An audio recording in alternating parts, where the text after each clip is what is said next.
Hello, my name is Christina Vernon, and this is our strategic assessment on Uber. My team members' names are Gianni and Eric, and my first subset is mission, goals, and strategic management processes of Uber. Uber's mission statement is to bring transportation for everyone, everywhere. Now, Uber's major goals include things from providing reliable transportation to making transportation safer. They strive to become so efficient and make cars so highly utilized that for most people it's cheaper than owning their own car. Uber also is becoming more affordable for consumers than using their own vehicles, and that's one of their major goals in the future. They also have a goal of reducing congestion in cities by getting more people in fewer cars. Uber seems to have fewer long-term goals and stretch goals that would serve as its strategic intent. After doing some research, it's clear that the stretch goal of Uber's is to create the world's biggest P2P logistics platform, allowing anyone to either request or provide physical delivery of a myriad of goods and services. Also, Uber has spoken about introducing driverless cars for the future. There have been some changes in Uber's strategy over time. They came up with a simple idea: tap a button and get a ride.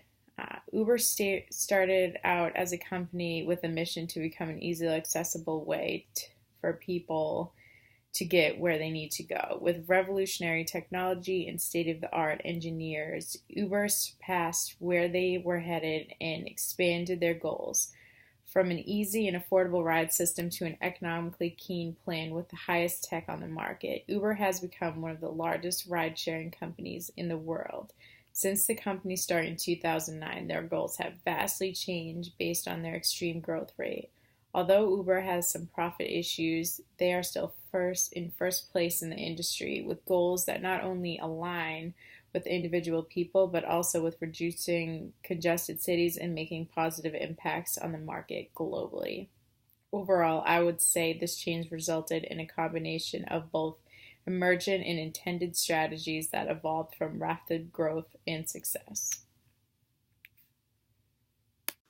So I'm going to be talking about the external analysis of Uber. So one thing we looked at was the PESTLE framework, and what we did was we looked at a variety of environmental, economic, social, and technological conditions that might contribute to the success or struggle of Uber in their industry. A potential environmental factor that has an impact on Uber is potentially city congestion. And what I mean by that is, let's use Boston for an example. Boston is a city that is always under construction. I just went into it last night, and there's always something that needs to be worked on. So if people see that Boston is under construction all the time and it feels it takes them longer to get to their destination because of it, people might turn to another way to get to their location, such as like a commuter rail or a subway. So that is something that can affect Uber. Another factor is weather conditions. Another thing about Boston is the weather is very unpredictable. It can snow, it can rain, it could be sunny all in one day. So this is a factor because people may want to stay inside if the weather is not ideal for their going out situation. This makes it harder for Uber to generate funds and receive money. So I would say a positive factor is when popular figures come to areas around you. So say like a big concert with a big time name or a big sporting event like Boston, the Celtics game last night, it makes it very easy for Uber to generate money because so many people want to go to one area. So that is an environmental factor that goes into Uber.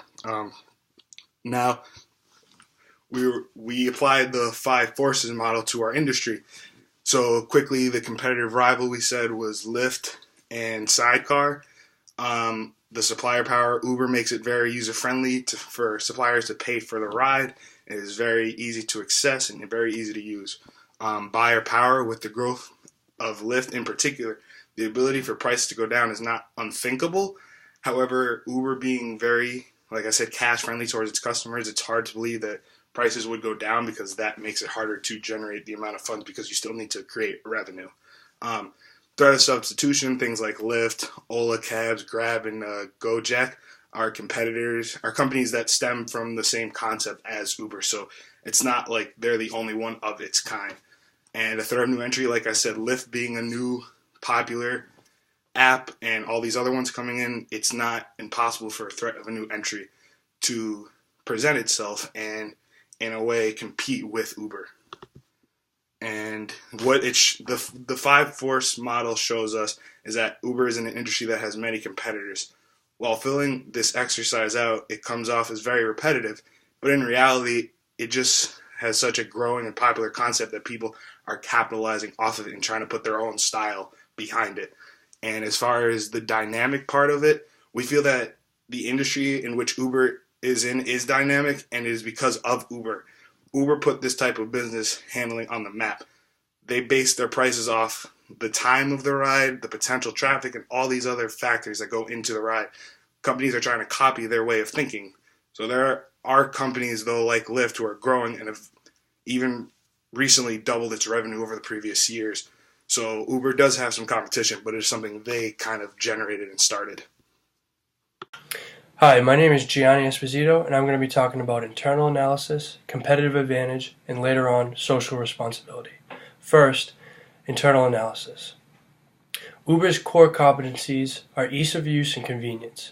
These sound simple, but Uber excels at these main features, making more and more people choose Uber over Lyft and other ride services. Their app is constantly updated with the newest software to ensure the user can easily call and schedule a ride. The drivers are also using the simple design, which makes finding, picking up, and driving users a breeze. Uber's main strength is that they are a mainstream and highly recognized sharing app. If you use ride-sharing apps, you have used Uber, or at the very least heard about them. Uber's other strengths are their mutual benefits for both the driver and rider, as well as loyalty to their customers. Uber's main weakness is not meeting their heavy demand at times. Since Uber is the #1 ride-sharing app, there is massive demand and some rides cannot be fulfilled due to not enough drivers. Uber's other weaknesses is the doubt some new riders have about using the ride-sharing app for the first time. It takes time for a new user to gain trust with Uber and its drivers. Uber's main opportunity is a quick advancement in metro cities and areas across the nation. People have always used taxis in these areas, so there is always room to grow. Other opportunities include multiple different ride options for riders and drivers, as well as working with companies that offer discounts for using Uber. Next, competitive advantage. There are many factors that contribute to Uber's massive growth. One of them is capitalizing on the pure fact that a majority of society has smartphones and use apps every day. Uber created a sleek, easy-to-use app that gives people what they need. The days of calling for a taxi are over, as one can simply go on their phone and call an Uber with no problem. Another reason for Uber's success is their pricing, as well as their successful marketing through major events and social media. Uber's pricing is cheaper than taxis and other ride services. That reason alone will switch over a lot, if not all, customers. While Uber has definitely had major success and boasts the #1 spot in ride-sharing apps, they have had their failures. One of their failures is not enough profits. Due to their low prices to keep an advantage over taxis and other ride services, along with paying their drivers, they have missed out on profits. Uber has economically focused on trying to keep their competitive advantage through cars that drive themselves as well.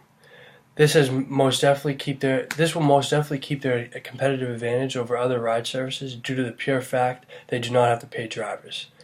This would equal pure profit, but there is great danger in these prototypes that are currently being installed in few cities. There has been one accident where a driverless prototype hit somebody and that person ended up dying, which recalled all the driverless prototypes till further notice. So I'm also going to talk about the business strategy. The focus for Uber would be a localization strategy in order to implement an appropriate business model in each of the local economies where they have set up their business. For example, the business in Boston is not the same as the business in New York City. And this is because Boston does not have the same level of nightlight and flair of New York City, but it does have a need for travelers to have an easy way to get to such the airport or train station such as that from various parts of the state. In New York City, the Uber user may access the company for more short-term rides, but also want higher-end vehicles. So that is something that is taken into account. So as far as positive and negatives of Uber go, positive, Uber was the first of its kind, still a recognizable name. It's very user-friendly, like I stated before. Asking for feedback and rating of drivers show that they are willing to change and adapt to situations and always be account and want to satisfy a customer first. Loyal customers due to routine-based thinking, so if you have it in your mind, I'm just going to Uber somewhere, that automatically is generating revenue for Uber without even thinking you're doing it. And Uber has taken a careful look at the parts of the country that they think their model will thrive. So they're just looking at where is the best place to put an Uber product. Negatives, as we've been stating, the model is very easy to copy, like Lyft, and as a result, the competition has been growing rapidly and quickly. Recently, bad publicity with their former CEO regarding alleged sexual harassment and poor treatment of employees has also contributed to the image problem. So people are thinking less of Uber, as popular as it may be. Now the popularity is not all good. So, and a suggestion we had, there was a hashtag delete Uber trend that was going around not too long ago.